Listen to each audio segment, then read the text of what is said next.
Bem-vindo ao podcast Estrangeiros e Peregrinos. A mensagem de hoje será apresentada por Dennis Allen.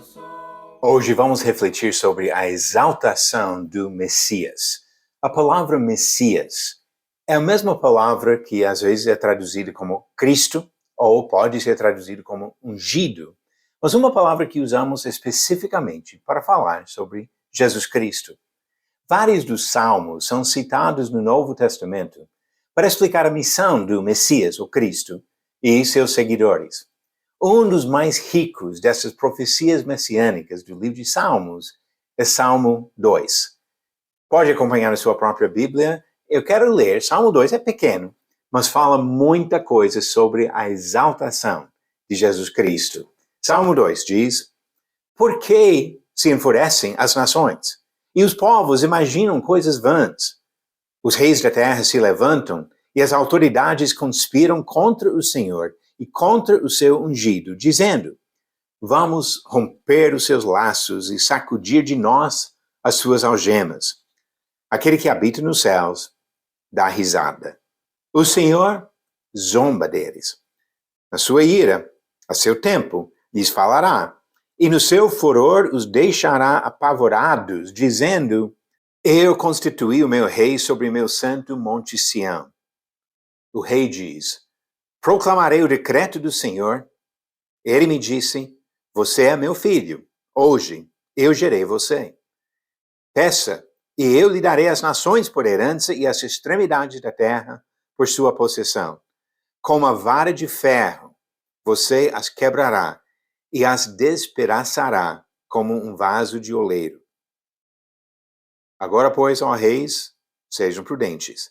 Deixem-se advertir, juízes da terra. Sirvam o Senhor com temor e alegrem-se nele com tremor. Beijem o filho para que não se irrite e não pereçam no caminho, porque em breve se acenderá a sua ira. Bem-aventurados todos os que nele se refugiam. O mesmo rei que oferece refúgio traz também disciplina, castigo contra aqueles rebeldes. Agora vamos pensar um pouquinho sobre esse salmo. Os primeiros versos do salmo mostram a rebeldia dos povos, dos líderes humanos, das autoridades. Os gentios ou povos são aqueles que não se submetem a Deus. Seus príncipes e líderes se exaltam contra o Senhor e contra o seu ungido, que é o significado dessa palavra, Messias ou Cristo. Em Atos capítulo 4, os cristãos em Jerusalém entenderam a aplicação desta profecia às perseguições que sofriam. Citaram essa profecia e acharam conforto e confiança em suas palavras de vitória. O verso 3 de Salmo 2 descreve muito bem a atitude dos homens rebeldes. Eles consideram a palavra de Deus como algemas e laços a serem rompidos. Muitas pessoas continuam com a mesma opinião nos dias de hoje. Olham para a Bíblia como se fosse um livro de restrições que estraga o prazer da vida. Não entendem que seu próprio pecado é escravizador. Pedro falou sobre isso em 2 Pedro, capítulo 2, do versículo 17 a 22. Aquelas pessoas que acham que têm a liberdade, na verdade estão encontrando a escravidão ao pecado. Mas a perspectiva dos justos é totalmente oposta. A liberdade vem em respeitar as instruções dadas pelo Senhor. Salmo 2, do 4 a 5, fala sobre os inimigos de Deus atacando com toda a sua força. E Deus dá risada e zomba deles. Um Deus que vê as nações como uma gota de água num balde, como diz Isaías 40, versículo 15. Não teme a força humana. O mais forte dos reis do mundo não passa de uma criatura minúscula. Como Daniel falou em Daniel 4, versículo 32. O Altíssimo tem domínio.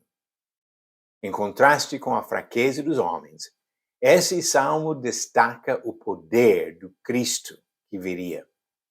Deus fala sobre a coroação do Messias como um fato já realizado, no verso 6, mesmo revelando estas palavras 1000 anos antes da vinda de Jesus, ele usou o pretérito, dizendo, eu constituí o meu rei, para mostrar a certeza do cumprimento da profecia. A proclamação do verso 7 não fala da criação nem do nascimento de Jesus. Quando fala de gerar Jesus, o contexto aqui já definiu o assunto de estabelecer o reino do Messias. Citações desse verso no Novo Testamento. Pode olhar em Atos 13, 33, Hebreus capítulo 1, versículo 5 e capítulo 5, versículo 5. Esses textos claramente aplicam esse verso à ressurreição e ascensão de Jesus, à sua posição de domínio no céu. Ele venceu a morte e tomou seu lugar como sumo sacerdote eterno no Santo dos Santos, como diz Hebreus 9, versículo 12. No verso 8 de Salmo 2, fala sobre ungido reinando sobre todas as nações. Paulo afirmou em Atos 17, versículo 30, que ele vai julgar todos, cumprindo uma longa série de promessas e profecias. Jesus recebeu toda a autoridade no céu e na terra, sobre todos os povos. Mateus 28, versículo 8. Ele é o Rei eterno sobre todos. E este Rei domina com sua vara de ferro, despedaçando as nações rebeldes. Verso 9. Jesus tem toda a autoridade, aparência brilhante, olhos penetrantes, uma língua afiada e uma voz poderosa. Conforme a descrição dele em Apocalipse capítulo 1, do versículo 13 ao 16. Devemos temer esse rei. De fato, todos, reis, juízes, pessoas comuns, devem temer esse rei, como o salmista diz nos versos 10 a 12.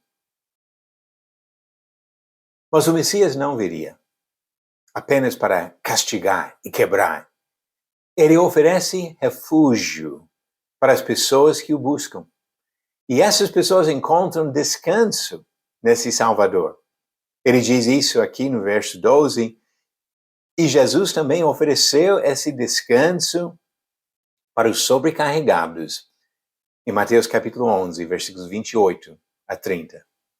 Deus mandou o seu Filho para dominar, para ser rei e para oferecer a salvação ao mundo. Cada um deve se submeter ao ungido, onde encontrará esse refúgio prometido pelo Senhor. A pergunta bíblica de ontem foi: qual dos seguintes tipos de solo não faz parte da parábola do semeador? Alternativas: A, solo rochoso; B, solo espinhoso; C, solo encharcado; ou D, solo bom. A resposta correta, alternativa C, solo encharcado. Como diz em Marcos capítulo 4, no relato da parábola do semeador. E ao semear, uma parte caiu à beira do caminho, e vieram as aves e a comeram. Outra parte caiu em solo rochoso, onde a terra era pouca, e logo nasceu. Visto não ser profunda a terra, saindo porém o sol, a queimou, e porque não tinha raiz, secou-se. Outra parte caiu entre os espinhos, e os espinhos cresceram, e sufocaram, e não deu fruto. Outra, enfim, caiu em boa terra, e deu fruto. A semente brotou, cresceu, e produziu a 30, a 60 e a 100 por um. Então a resposta é certa. Solo encharcado não foi mencionado nesta parábola.